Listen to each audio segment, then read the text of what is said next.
Ya, buenos días, vamos a comenzar la clase.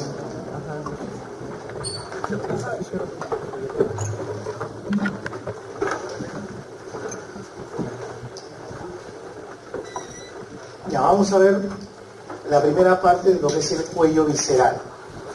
O sea, lo que se refiere a las vísceras que se encuentran en el cuello. Ya en las clases anteriores hemos visto lo que es la parte parietal del cuello, ¿sí? Hemos visto las fascias, hemos visto ya los músculos supra e infrayoideos. Y ahora vamos a ver entonces parte de lo que está por detrás de esos músculos, especialmente de los infrayoideos, ¿sí? En este caso vamos a ver tiroides, faringe, y en la clase que viene el doctor Guamán, creo que es el que le toca dar la clase, ya va a hablar sobre lo que es la laringe, ¿no?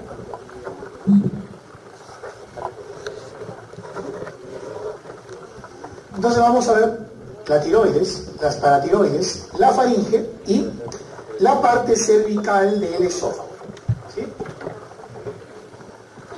Y primero vamos a ver entonces la glándula tiroides. Ya, la glándula tiroides es una glándula endocrina, ¿sí? Está en la parte, está, digamos, por delante de la tráquea y de la laringe, por detrás de los músculos infrayoideos y de sus fascias. A los lados están los paquetes vasculonerviosos del cuello. Y hacia atrás, ¿no es cierto? Además, bueno, de lo que ya dije, laringe y tráquea también se relacionan con el esófago y con los nervios laringios recurrentes. Esta es la posición de la tiroides. Es una glándula que tiene forma de H, tiene un istmo, tiene dos lóbulos laterales. En algunas oportunidades se puede encontrar un tercer lóbulo que se desprende de la parte superior del istmo, que se llama pirámide de la Louette, así se llama, ¿sí? No existe en todas las personas, ¿sí? Normalmente, ¿sí?, se puede palpar solamente el istmo, ¿sí?, que se palpa más o menos a este nivel, ¿sí? Los lóbulos laterales quedan por detrás de los esternocleidomastoideos y de los vasos sanguíneos. Normalmente entonces no se palpan los lóbulos laterales, solamente se puede palpar el istmo. Cuando se palpa es porque está aumentado de tamaño, entonces se palpa alguna de los lóbulos laterales. Entonces, por detrás de la tiroides están los primeros anillos de la tráquea, la laringe. Sí, detrás de la tiroides están los primeros anillos traqueales y la laringe, ¿sí? Delante de la tiroides están los músculos infrayoideos y sus fascias. Hacia los lados, ¿no es cierto?, el paquete vasculonervioso del cuello. El paquete vasculonervioso está formado por carótida, arteria carótida, vena yugular interna y nervio vago, ¿sí?, o nervio neumogástrico. Y también por detrás, ¿no?, porque por detrás de la tráquea está el esófago, ¿sí?, también se relaciona con el esófago, y entre la tráquea y el esófago están los nervios laringios recurrentes. Vamos a verlo en otra diapositiva, ¿sí? La tiroides pesa más o menos 25 a 30 gramos. Ese es un corte horizontal, ¿sí? Estamos hablando de corte más o menos a nivel de C5, ¿sí? Eso es lo que se ve, ¿sí? Estos son los paquetes vasculonerviosos del cuello, ¿sí?, envueltos por una de las hojas de la fascia cervical media. Esa fascia cervical media envuelve además a la tiroides, le forma una cápsula, ¿sí? Entonces la cápsula peritiroidea es una dependencia de la fascia cervical media, ¿sí? Aquí está la tráquea, aquí está el esófago, ¿sí? Y en el ángulo diedro que queda entre la tráquea y el esófago, aquí a este nivel, se encuentran los nervios laringios recurrentes, que son ramas, como ustedes saben, de los nervios vagos, ¿sí? Nacen el derecho, ¿no es cierto? Nace del vago, pero se relaciona con la arteria subclavia del lado derecho, y en cambio el izquierdo se relaciona con el callado aórtico, ¿sí? Eso se vio cuando se vio mediastino. Bueno, estos son los paquetes vasculonerviosos, ¿sí? Esto ya es la región prevertebral, ¿sí? Aquí tenemos el esternocleido mastoideo y estos son los músculos infraioideos, ¿no? Infraioideos. Un poco más de las relaciones, ¿sí? Aquí tenemos en un poco más de detalle el paquete vascular nervioso del cuello. Aquí están los dos lóbulos laterales, ¿sí? Cartílago tiroides, músculo tiroideo. Aquí arriba está el hueso ioides.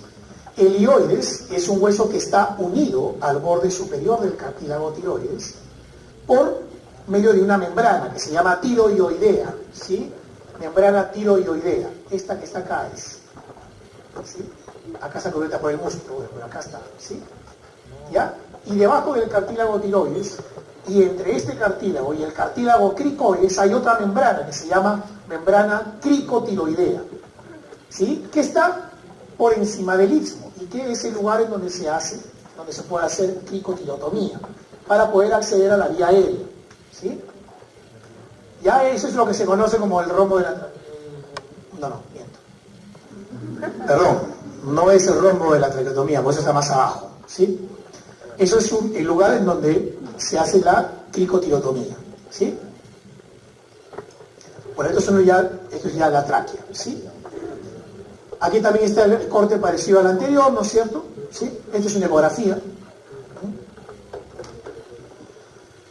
La tiroides tiene algunos medios de fijación, ¿sí? Primero están los pedículos vasculares, luego vamos a conversar de eso, la cápsula peritiroidea y las adherencias que existen hacia atrás, hacia la laringe y hacia la tráquea, ¿sí? En cuanto a los pedículos vasculares, la glándula tiroides está irrigada por 4 arterias, las 2 tiroideas superiores y las 2 tiroideas inferiores. Las tiroideas superiores son ramas de la arteria carótida externa y las inferiores son ramas del tronco tirocervical, que es una rama preescalénica de la arteria subclavia, ¿sí? Entonces, esas 4 arterias ingresan, las superiores por la parte superior de los lóbulos laterales y las inferiores por la parte lateral y la parte inferior de los lóbulos inferiores, de los lóbulos laterales, perdón, ¿sí? ¿Ya? Las arterias, ¿sí? Tanto la tiroidea superior como la tiroidea inferior están por detrás del paquete vascular nervioso del cuello. Las tiroideas inferiores, las arterias, se relacionan con el nervio laríngeo recurrente, ¿sí? Con los nervios laringeos recurrentes. Entonces, esos son los pedículos vasculares, ¿sí? ¿Ya? 2 arterias superiores, 2 arterias inferiores. Tenemos las venas, están las venas tiroideas superiores, ¿sí? Aquí debajo vamos a tener, ¿no es cierto?, las venas tiroideas inferiores. Aquí están los nervios vagos y estas son las ramas, ¿sí? Los laringeos recurrentes. Esas arterias que forman esos pedículos vasculares forman anastomosis alrededor de la glándula, ¿sí? Aquí tenemos las arterias tiroideas superiores y aquí están las arterias tiroideas inferiores, ¿sí? Sus ramas, ¿sí? Sus ramas se anastomosan, como se puede ver acá, de esta manera, ¿sí? Las arterias tiroideas superiores tienen una rama anterior, una rama posterior y una rama superior, ¿sí? La rama superior se anastomosa, ¿no es cierto?, por encima del istmo. Eso es lo que es la anastomosis supraísmica, ¿sí? La infraísmica está dada por ramas de las arterias tiroideas inferiores y las otras dos, ¿no es cierto?, como se puede ver aquí, son por las ramas posteriores y las ramas profundas las posteriores de la tiroidea superior y las profundas de la tiroidea inferior, ¿sí? En cuanto a las laterales, ¿sí? Igual están dadas por, ¿no es cierto?, las anastomosis de las arterias, de las 4 arterias tiroideas. Entonces, resulta que la tiroides es una glándula que está muy bien irrigada, ¿sí? Es una glándula que está muy bien irrigada. Esta vena que está acá se llama vena tiroidea inferior, drena, como se ve aquí, en la vena innominada, ¿sí? También se forma en la parte superior lo que se llama tronco tirolinguo facial, ¿sí? Que es un tronco venoso que desagua finalmente en la vena yugular interna.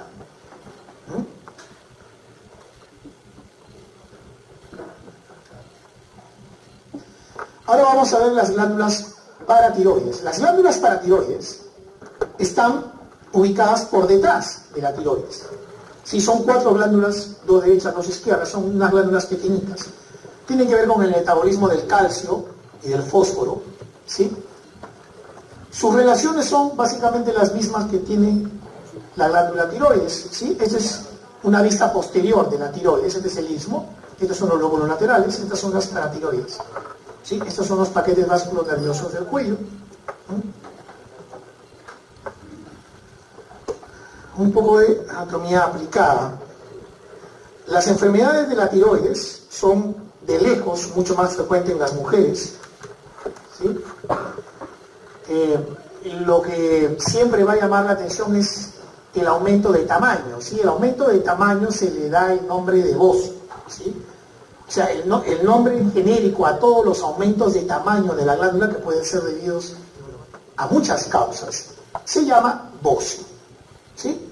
¿Ya? Como ya dije, lo único que se puede palpar normalmente de la tiroides es el istmo, ¿sí?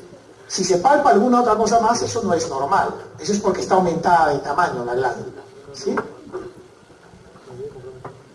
Eso es bocio, ¿sí?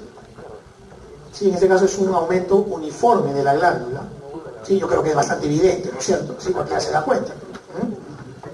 No hace falta ser médico, digamos, para saber, ¿no? Sí, pero, ¿ya? Esto, digamos, todavía es frecuente en muchos lugares de la sierra, ¿sí? A pesar de que la estrategia de ponerle yodo a la sal, porque esto es lo que se hizo antiguamente. Antiguamente era muy frecuente estas cosas, el hipotiroidismo congénito también era muy frecuente, ¿sí? Entonces se identificó que era por el yodo, y la estrategia que se usó, ¿no es cierto?, que por supuesto dio buenos resultados, es agregarle, ¿no es cierto?, yodo a la sal. Total, lo que el cuerpo necesita de yodo es una cantidad ínfima diaria, pero es indispensable que exista esa cantidad de yodo. Si no, la glándula no puede fabricar la hormona, ¿sí? Esta es una diapositiva donde se ve, digamos, cómo queda después de haberse sacado la glándula. La glándula tiroides se puede sacar, ¿sí? Ya por muchos motivos, y a la persona a la que se le saca se le tiene que dar luego suplemento hormonal, ¿no? Tiene que tomar hormona tiroidea, ¿no es cierto?, por vía oral, ¿no?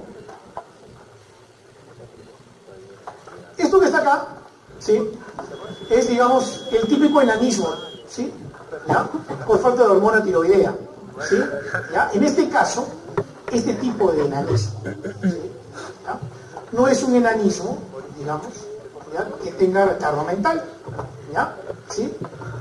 Y como se podrán dar cuenta, si alguna vez han visto por la calle alguien que tenga acondroplasia, es bastante evidente porque tiene la cabeza mucho más grande que el resto del cuerpo. O sea, es un enano es un enano cabezón, digamos, si cabe el término. En este caso es un enano uniforme, ¿sí? Ya, o sea, que mantiene las proporciones anatómicas, a diferencia del enano del que tiene acondroplasia, ¿sí? ¿Ya? La cuestión está en que esto que está acá, sí, digamos, es grave, ¿no? ¿Ya? Aunque ahora ya no es tan frecuente, menos mal, ¿no? Y ese es producto de hipotiroidismo congénito, ¿cierto? La glándula tiroides segrega hormona tiroidea, y esa hormona tiroidea es muy importante para el desarrollo del sistema nervioso y para el desarrollo del cuerpo. Por lo tanto, si la mamá tiene hipotiroidismo, ¿no?, el feto va a tener hipotiroidismo congénito, y lo que va a tener es una falta de desarrollo del sistema nervioso central. Por eso es que va a tener, ¿no es cierto?, cretinismo. Así se llama, ese es el término médico, cretinismo, ¿sí? ¿Ya? Ese es el llamado enano tiroideo, que se llama, ¿no es cierto?, ¿sí? Esto antes era muy frecuente, muy frecuente. Desde que se le puso yodo a la sal, ya no se ve tan frecuentemente, ¿sí? Ahora vamos a ver faringe. La faringe es un conducto muscular, ¿no es cierto?, que está ubicado en la parte más posterior del cuello, delante de la columna vertebral, ¿sí? Mide más o menos entre 12 a 15 centímetros de longitud, ¿sí? ¿Ya? Y es tanto vía digestiva como vía aérea, o sea, sirve para el paso del bolo alimenticio y también de el aire que uno inspira por la nariz, ¿sí? Este es un corte sagital de la cabeza, la línea media de esta manera, y luego se ve lateralmente, ¿sí? Aquí tenemos a la faringe, ¿sí? Está por debajo de la base del cráneo, exactamente debajo de la apófisis basilar, del occipital, que es una parte de la base del cráneo, ¿sí? Delante de la región prevertebral, ¿sí? Y detrás de dos cavidades y de tres cavidades se puede decir, ¿sí? Se puede decir. La faringe tiene un esqueleto formado por fascia y por músculos, tiene musculatura propia. Está cerrada hacia atrás y hacia los lados, pero hacia adelante la faringe se comunica libremente por la parte más superior con la cavidad nasal, en la parte media con la cavidad oral y en la parte más inferior se comunica con la laringe, ¿sí? O sea, está abierta hacia adelante, ¿sí? ¿Ya?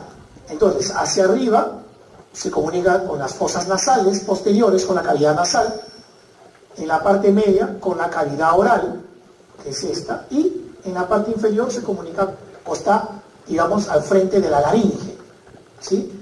El límite inferior de la faringe está a nivel de C6, ¿sí? Es más o menos una línea que se traza a nivel del cartílago cricoides. A partir de allí ya comienza lo que es el esófago cervical, ¿sí? El esófago, la porción del esófago que es la porción que es el esófago cervical, ¿sí? Y hacia los lados, ¿no es cierto?, se relaciona con diferentes estructuras dependiendo del nivel, ¿sí? Entonces la faringe, vista así, ¿no es cierto?, tiene tres segmentos, ¿sí? Tiene tres partes. La parte más superior se llama rinofaringe o nasofaringe. La parte media se llama orofaringe y la parte inferior es la laringofaringe. Laringofaringe. Vamos a pasar primero aquí, luego vamos a ver al anterior. Entonces, la parte superior, que viene a ser esto vendría a ser la laringe, ¿sí? Que es lo que vimos en amarillo en la diapositiva del antes. Esta parte, la que está inmediatamente por debajo de la apófisis basilar del occipital, que es esta, y por encima del velo del paladar, esta zona de acá. Eso es lo que se llama rinofaringe. Lo que está por debajo del velo del paladar y por encima del hueso hioides y del cartílago tiroides es lo que se llama orofaringe. Orofaringe. Y lo que está por debajo, aquí, hasta el cartílago cricoides, C6 dijimos, es la laringofaringe. Laringofaringe. ¿Sí? Ya. La faringe, como ya les dije, está, ¿no es cierto?, formada tiene una fascia, ¿no es cierto?, y tiene músculos. Esa fascia faríngea está fija hacia elementos óseos y cartilaginosos, ¿sí? Los medios de fijación, entonces, son hacia arriba, en la parte más superior, la faringe está fija a lo que se llama tubérculo faríngeo. El tubérculo faríngeo es un tubérculo pequeñito que tiene la apófisis basilar del occipital, que es un hueso de la base del cráneo, ¿sí?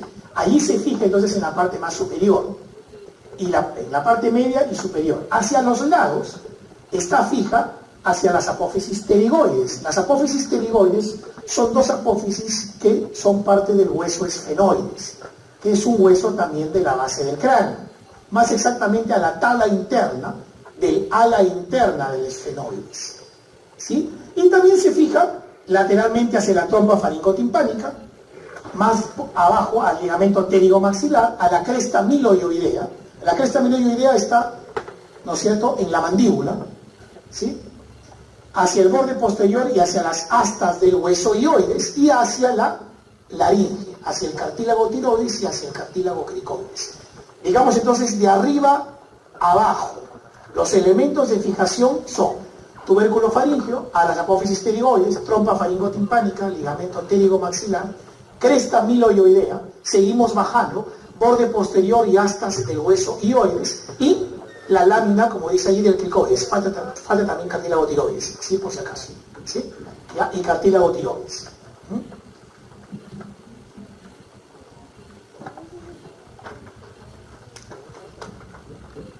Ya, entonces ya dijimos los sectores: rinofaringe, orofaringe y laringofaringe.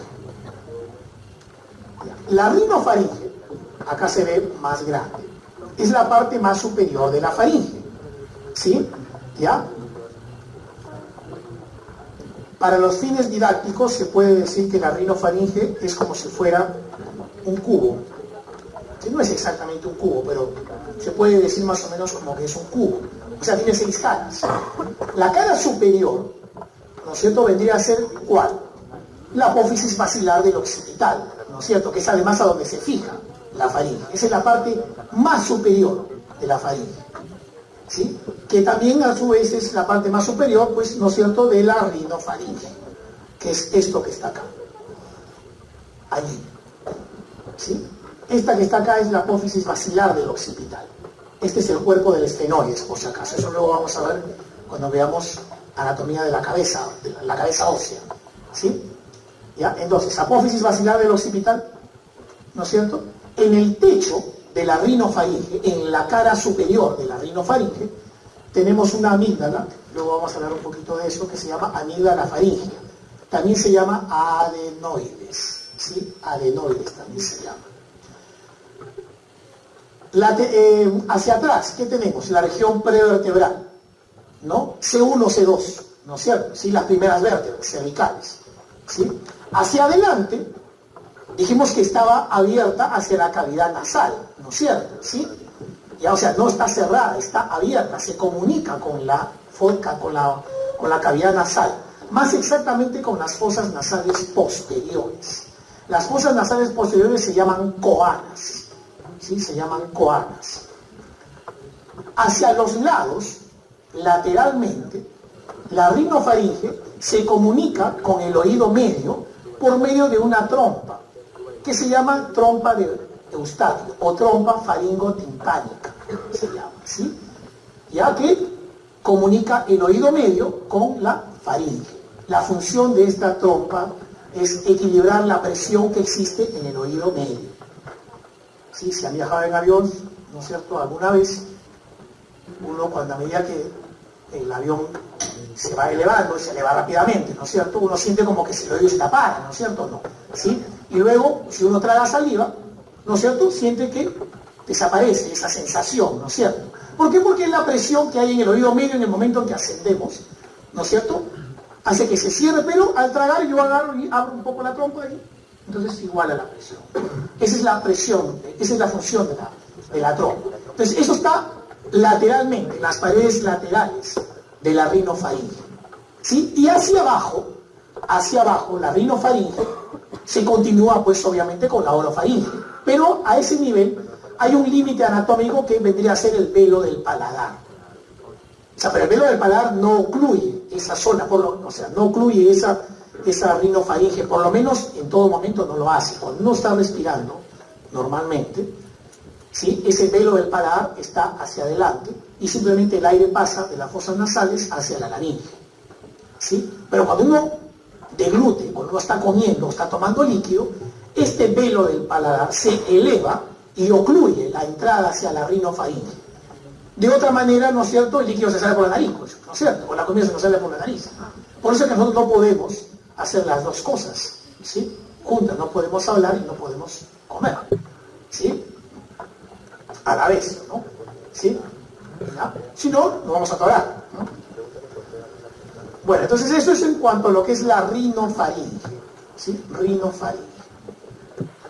La orofaringe está por debajo del velo palatino. Este es el velo palatino. ¿Ya? La orofaringe es esta parte de la faringe que está hacia adelante, abierta, ¿hacia dónde? Hacia la cavidad oral. Sí, se abre hacia la cavidad oral. Más exactamente, ¿cuál vendría a ser la entrada? La entrada se llama istmo de las fauces. Y es conocido, ¿sí? Cuando abrimos la boca, se ve ahí, ¿no es cierto? Eso es lo que se ve cuando abrimos la boca, ese es el istmo de las fauces. Y eso viene a ser la parte anterior de la orofaringe.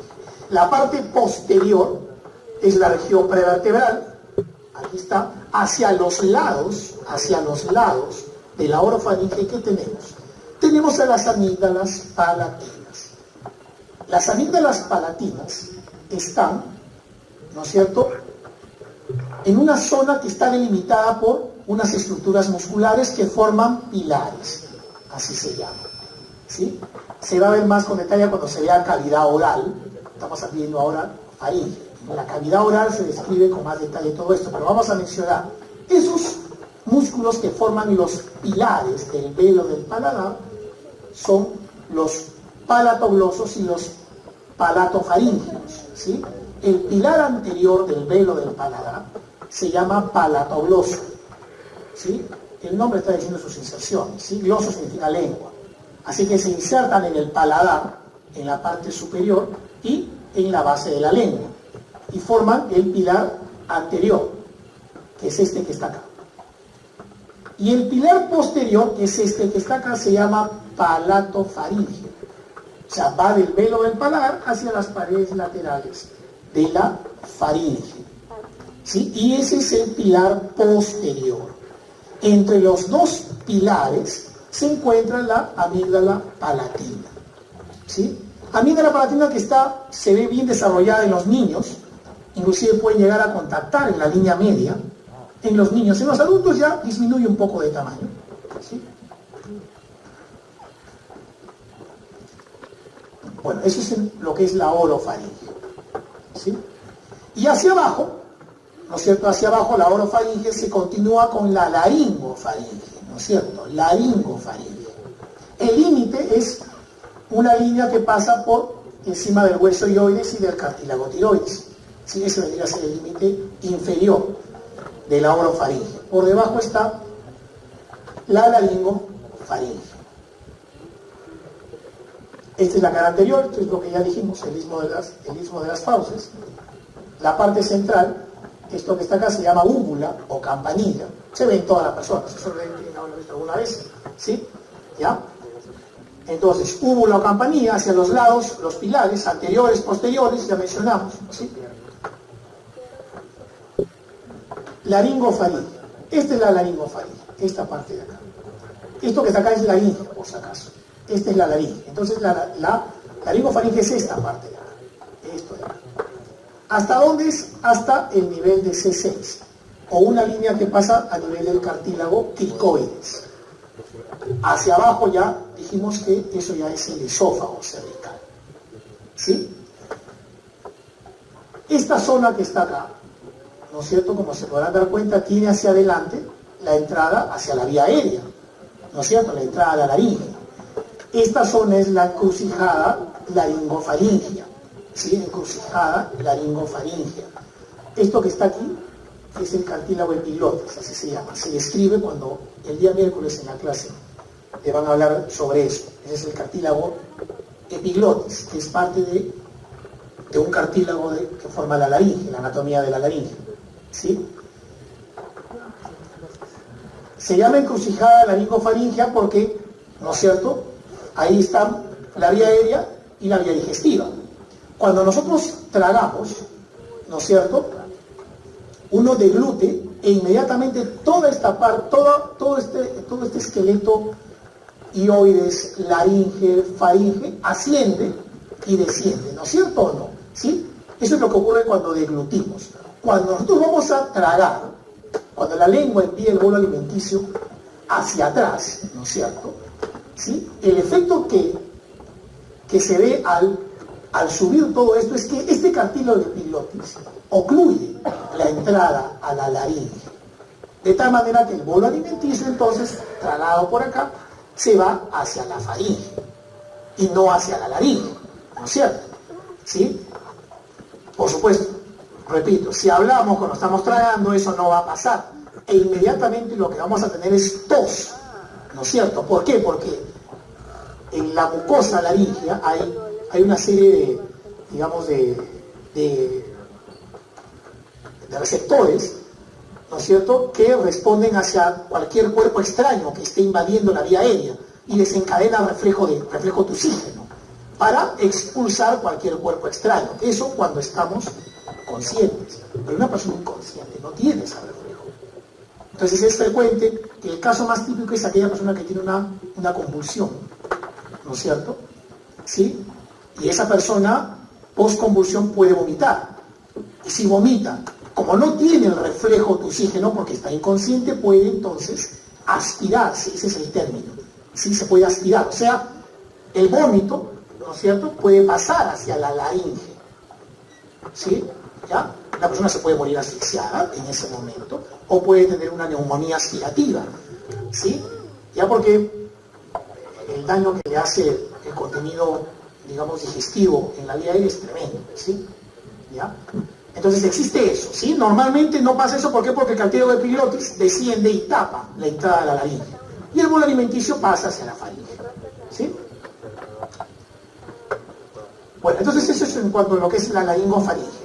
Hacia atrás, repito, está la región prevertebral, todo esto que está acá, todo lo que está por delante de la columna vertebral y por detrás de la faringe, se llama región prevertebral, así se llama, región prevertebral. Y se comunica hacia abajo con el mediastino. ¿Sí? Tiene libre comunicación con el mediastino. Es importante eso porque cualquier colección que haya a este nivel puede entonces desplazarse hacia el mediastino y ocasionar una mediastinitis, así se llama, ¿sí? Mediastinitis. Bueno, hacia los lados de la laringofaringe, o sea, lateralmente, existe un espacio que se llama espacio o compartimiento estíleo, se llama, ¿sí? Bueno, esto también es más o menos lo que ya conversamos, ¿sí? Es los límites de la laringofaringe. Y dijimos que a los lados de la orofaringe, de la laringofaringe, perdón, existe un compartimiento que se llama compartimiento estíleo. ¿Por qué se llama compartimiento estíleo? ¿No es cierto? Porque tiene que ver con una apófisis que tiene el hueso temporal que se llama apófisis estiloides. Apófisis estiloides. ¿Sí? En esa apófisis estiloides se insertan 3 músculos, ¿sí? Y 2 ligamentos. En conjunto, eso no lo he dicho en la clase anterior. Van a ser líos sus compañeros. Sí, que lo toma dijo seguramente. No se puede tomar, según te van a decir. ¿Sí? Se llama ramillete de Riolano, ¿sí? Por si acaso. ¿Sí? El conjunto de los 3 músculos que se insertan en la apófisis estiloides y los 2 ligamentos que existen allí, que son el estilo maxilar y el estilo faringio, ¿sí? ¿Ya? Se llaman en su conjunto ramillete de Riolano. Los músculos son el estilo ioideo, el estilo gloso y el estilo faringio, por si acaso. ¿Sí? ¿Ya? Estilo gloso, estilo ioideo y estilo faringio. Esos, junto con los 2 ligamentos, forman lo que se llama ramillete de Riolano. ¿Ya? Igual, cuando compren copa cuadros, ahí se van a enterar. ¿Sí? Sí, pues desgraciadamente es así, ¿no? ¿Para qué vamos a ignorar la realidad? Bueno. Entonces, ramillete de Riolano, ¿sí? Bueno, la cosa es que de la pared lateral de la fascia faríngea hacia la apófisis mastoides, que está por detrás y por fuera de la apófisis estiloides, del hueso temporal, hay un tabique facial, un tabique de fascia, que divide a ese compartimiento estíleo en 2. El que está por delante se llama preestilio y el que está por detrás se llama retroestilio, así se llama. Preestilio y retroestilio. ¿Sí? Bueno, esos compartimientos son lugares de pasaje de estructuras vasculonerviosas, ¿sí? Importantes. En el compartimiento preestilio, como dice aquí, ¿qué cosa vamos a tener? Los músculos pterigoideos, hay pterigoideo interno y externo, ¿sí? Son músculos masticadores. Cuando se vea músculos de la masticación, eso se va a ver en la cabeza. Está la arteria maxilar interna, que es una de las 2 ramas en que se divide la carótida externa, ¿sí? Y varias ramas de la maxilar interna, ¿sí? Están el nervio lingual, el nervio mandibular, que es el quinto 3, también se le llama, ¿sí?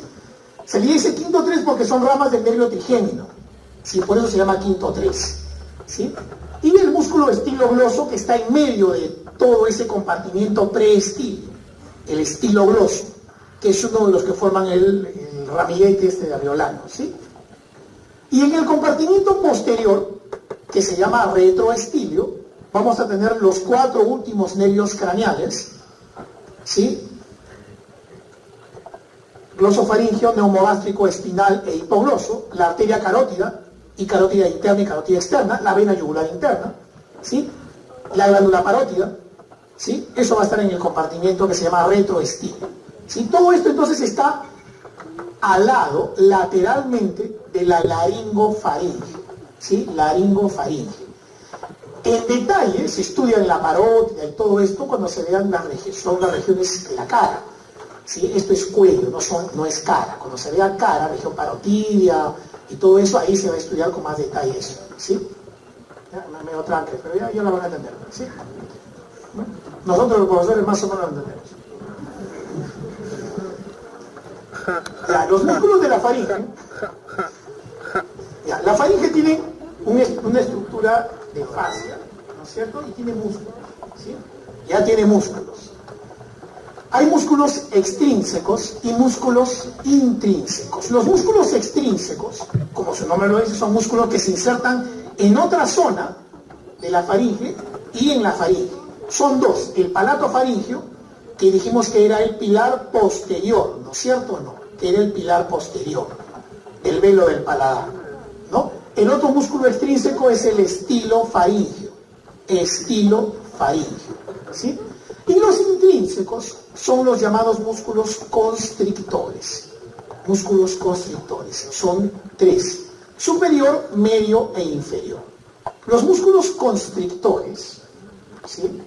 Vamos a ver ahora luego. Primero vamos a ver, aquí están las inserciones, tanto del palato faringio como del estilofaringio. La inervación de esos dos músculos está dada por el glosofaringio, ¿sí? El noveno par craneal. Y la inervación de los 3 músculos constrictores, como se ve aquí, ¿no es cierto?, está dada por el plexo faringio. El plexo faringio es un plexo motor que está formado por ramas del glosofaringio y ramas del neumogástrico, o sea, del noveno y del 10º paracraneal. Y es un plexo motor, ¿sí? Ahí están las inserciones, ¿sí? Las inserciones de los 3 músculos constrictores en la parte posterior no es en un hueso, sino es en la fascia, forman lo que se llama el rafe medio, ¿sí? Que luego vamos a ver en una diapositiva, es la parte posterior de la faringe, ¿sí? Hay un rafe, así se llama, rafe medio, justo en la línea media, ¿sí?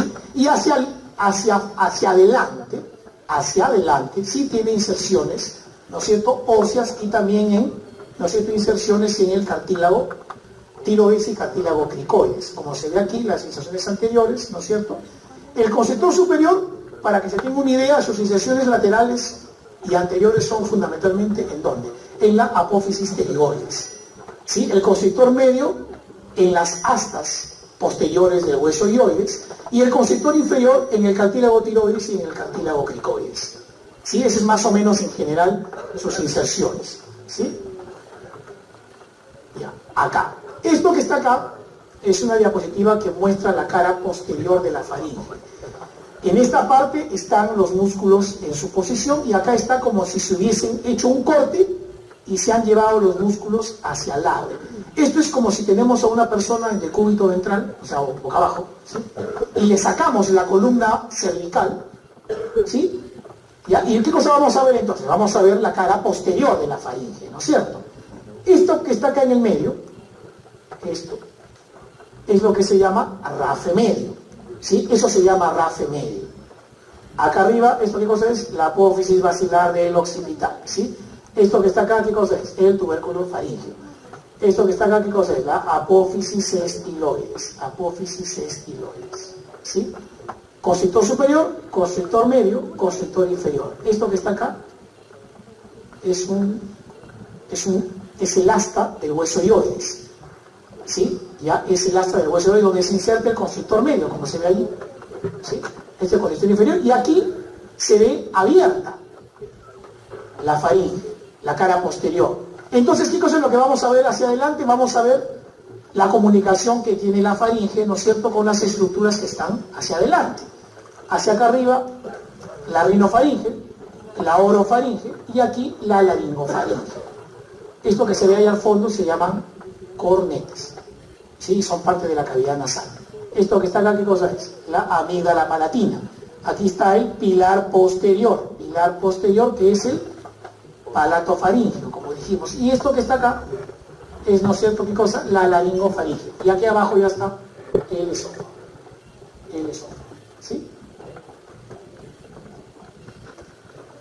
Lo mismo, ¿sí? Acá está el rafe medio, igualito rafe faríngeo, los músculos, los tres músculos constrictores, la apófisis estiloides y los músculos, ¿no es cierto? Eso que hemos conversado sobre el ramillete de alveolano y en los compartimientos, eso vendría a estar ¿en dónde? Acá. Acá, en esta zona que está acá. ¿Sí? A estos dos lados. ¿Sí? Ahí está ese compartimiento pre y retroestilio. ¿Sí?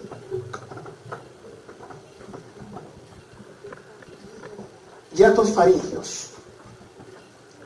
En la faringe, en la parte lateral, ¿sí?, hay lugares por donde entran estructuras nerviosas o vasculares. ¿Sí? Hay tres de estos hiatos.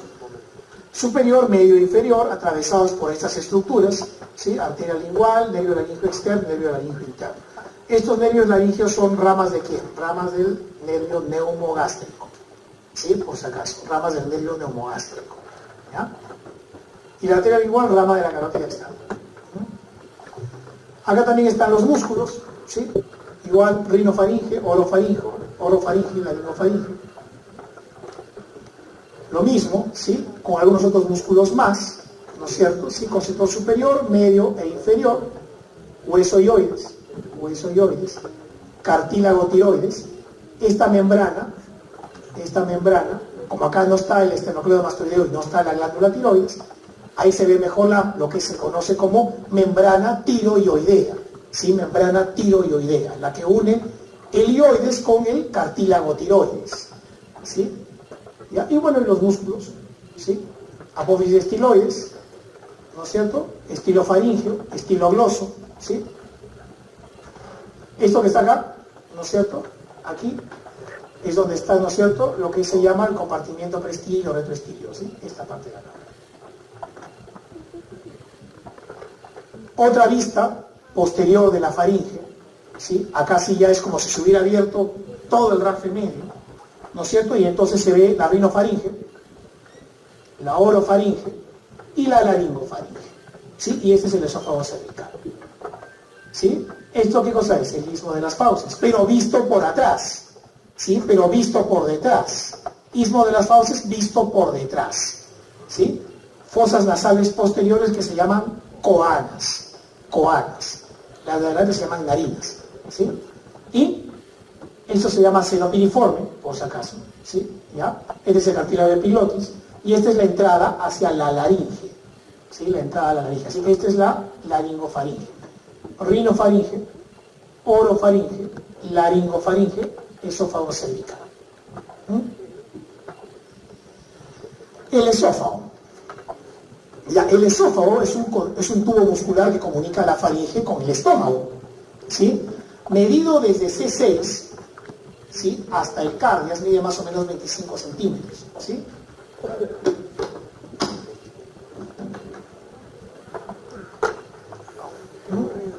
Tiene tres segmentos, cervical, torácico y abdominal. El segmento torácico y el abdominal ya se estudió en tórax y abdomen, ¿sí? El segmento cervical, ¿sí?, ya es el que le continúa a la faringe, ¿no es cierto? Sus relaciones son, ¿no es cierto?, con la tiroides por delante y hacia los lados, ¿sí? El esófago está detrás de la tráquea, ¿sí?, pero está ligeramente hacia la izquierda, ¿sí?, ligeramente hacia la izquierda. Está detrás y un poco a la izquierda. En el ángulo diedro que queda entre la tráquea y el esófago, ¿sí?, ¿ya? Está, ya mencioné, los nervios laringeos recurrentes. También están las arterias tiroideas inferiores, ¿sí?, arterias tiroideas inferiores. El esófago tiene tres estrecheces. La que nos interesa en este caso es la estrechez superior, que está a nivel del cartílago cricoides. ¿Sí? Ahí se pueden quedar cuerpos extraños. ¿Sí? Ya se pueden quedar cuerpos extraños en ese estrechez. Este es el esófago cervical. Aquí están los lóbulos laterales de la tiroides vistos por detrás, los nervios laríngeos recurrentes, los paquetes vasculonerviosos. Este es el constrictor inferior. ¿Sí? Y esta zona que está acá, o sea, la musculatura de la faringe, o sea, los músculos constrictores y todo, se continúan hacia abajo con la musculatura lisa que tiene el esófago. ¿Sí? ¿Ya? Pero hay una zona que queda, una zona que tiene forma de rombo, ¿sí? Una zona pequeña. Aquí se ve grande, pero no es tan grande, ¿sí? Es una zona pequeña. ¿Sí? Es una zona de debilidad de la pared de la faringe y que puede dar lugar luego a que hayan divertículos, que se llaman, ¿no? Luego vamos a ver algo de eso más en otra diapositiva. ¿Sí? Entonces, a consecuencia de que este esófago cervical está detrás y hacia la izquierda de la tráquea, ¿no es cierto? ¿Ya? El abordaje quirúrgico del esófago cervical se hace por el lado izquierdo. ¿Sí? ¿Ya? Casi siempre se prefiere el lado izquierdo al lado derecho. ¿Ya? El esófago está localizado profundamente. Si vemos el esófago cervical, en relación a las estructuras que hay aquí en el cuello, está profundamente el esófago. O sea, para llegar al esófago cervical hay que transponer una serie de estructuras vasculonerviosas importantísimas. ¿Sí? Entonces, como se lateraliza un poco a la izquierda, se prefiere el acceso, ¿no es cierto?, por el lado izquierdo y no por el lado derecho. ¿Sí? Esa es la razón por la que se accede al lado izquierdo. ¿Sí?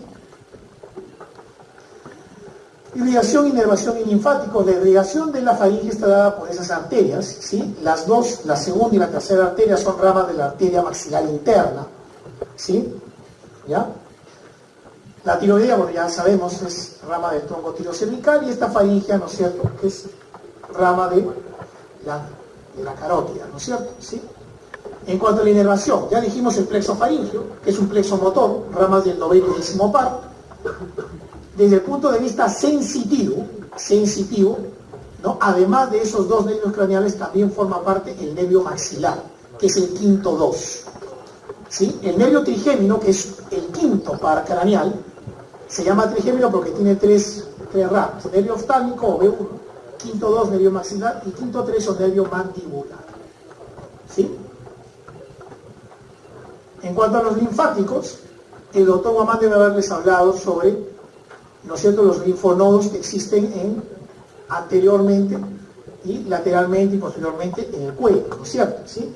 Los linfonodos faringeos, que no les hablo, cuando lean su libro. ¿Ya? ¿Qué les puedo decir? Tienen que leer su libro entonces. ¿Ya? Entonces el drenaje linfático de la faringe, ¿sí?, va entonces a los linfonodos cervicales anteriores, posteriores y submandibulares. Y importante recordar que además también hay linfonodos retrofaringeos, ¿sí? O sea, linfonodos que están ¿en dónde? En el espacio prevertebral, ¿sí? Espacio prevertebral, ¿ya? Y que si se inflaman esos linfonodos pueden ocasionar infección hacia el mediastino, ¿sí? ¿Ya? Funciones de la faringe, ya dijimos. La faringe es un conducto que sirve tanto para la vía digestiva como para la vía respiratoria, ¿sí? ¿Ya? También es un complemento para la fonación y la articulación de la palabra, ¿sí? Nosotros hablamos porque tenemos cuerdas vocales, están en la laringe, ¿sí? ¿Ya? Pero sin faringe y sin lengua no podríamos articular adecuadamente la palabra, ¿sí? Entonces la faringe también sirve como complemento para la fonación y para la articulación de la palabra. Y también, ¿no?, a raíz de que hay amígdalas. Las amígdalas son órganos linfoides. Así como hay amígdalas palatinas, que ya mencionamos que estaban, ¿no es cierto?, entre los pilares, también hay amígdalas faríngeas, que están en la parte más superior de la faringe, amígdalas tubáricas, que están a los lados de la rinofaringe, y amígdalas linguales, que están en la base de la lengua, Todos esos órganos linfoides, todas esas amígdalas, forman un círculo, se llama círculo de Waldeyer, así se llama, ¿sí? El círculo de Waldeyer. Y, bueno, está mucho más desarrollado en los niños, ¿sí? En los adultos ya disminuyen de tamaño las amígdalas. En cuanto a las enfermedades, la faringitis bacteriana, que es una cosa muy frecuente, todo el mundo quizás ha tenido alguna vez, ¿no es cierto? Esta es la imagen típica, estas son las dos amígdalas inflamadas. Esto que se ve atrás viene a ser la cara posterior de la orofaringe, velo del paladar. El síntoma típico de esto, ¿cuál es? ¿No es cierto? La faringodinia, que se llama, o sea, el dolor que existe cuando uno traga, ¿sí? ¿Ya? Puede haber también candidiasis, ¿sí? Ya, la cándida es un hongo, ¿sí? Es una micosis. Normalmente todos tenemos cándida en la boca, pero no... Silencio. Así ya vamos a terminar ya, ¿sí? La cándida es una micosis, ¿sí? Ya todos tenemos cándida en la cavidad oral, pero como todos somos inmunocompetentes, bueno, creo que la mayoría deben ser inmunocompetentes, entonces la cándida no digamos, ¿cómo se llama?, se desarrolla. En condiciones de inmunodepresión puede aparecer candidiasis. En la persona que tienen HIV, por ejemplo, ¿sí? Esto es frecuente, la candidiasis bucofaríngea, ¿sí? La adenoiditis. La adenoiditis es la inflamación de la adenoides. La adenoides es el nombre que también se le da a la amígdala faríngea, que es la amígdala que está en el techo de la faringe, en la rinofaringe. Cuando se inflama, aumenta de tamaño. Y al aumentar de tamaño, ¿no es cierto?, prácticamente ocupan toda la rinofaringe. Y entonces, ¿qué cosa hace? Ocluye la entrada, ¿no es cierto?, de aire por las fosas nasales posteriores, y además también ocluye, ¿no es cierto?, a la trompa faringotimpánica. Entonces predispone a que haya otitis media, o sea, infección del oído, ¿no es cierto?, y ocasiona que el niño, porque esto generalmente es en los niños pequeños, de 2, 3 años, niños pequeños, ¿sí? En niños más grandes ya no, solamente en los niños pequeños, ¿sí? Y también hace que el niño esté respirando permanentemente por la boca, como no puede respirar pues por la nariz, ¿no? En circunstancias que están muy inflamadas o que persistentemente se inflaman, se pueden sacar, ¿sí? Se sacan, se hace una operación y se sacan, no son indispensables. El divertículo de Senka, lo que les mencioné, ¿no es cierto?, que había una zona de debilidad en la parte posterior de la faringe, en la parte más inferior, entre la faringe y el esófago. El constrictor inferior, ¿sí?, al insertarse en el rafe medio, deja una parte descubierta aquí, y esa es una zona de debilidad. Y por ahí puede haber un divertículo, se llama divertículo de Senker. Un divertículo es una evaginación, es un prolapso de la mucosa hacia afuera. ¿Ya? En este caso es un divertículo por pulsión, así se llama, ¿sí? Luego lo van a ver, sí, a medida que avancen en la carrera, ¿sí? Gracias a la anatomía, por supuesto, ¿no? ¿Ya? Y entonces ahí van a estudiar, ¿no?, cómo es que se forma el divertículo de Senker y cuáles son sus síntomas, etcétera, ¿no? Pero existe, ¿por qué? Porque anatómicamente hay una zona de debilidad a ese nivel, ¿sí? Una zona de debilidad. Esa es la bibliografía y se acabó. Sí, se acabó esta mierda.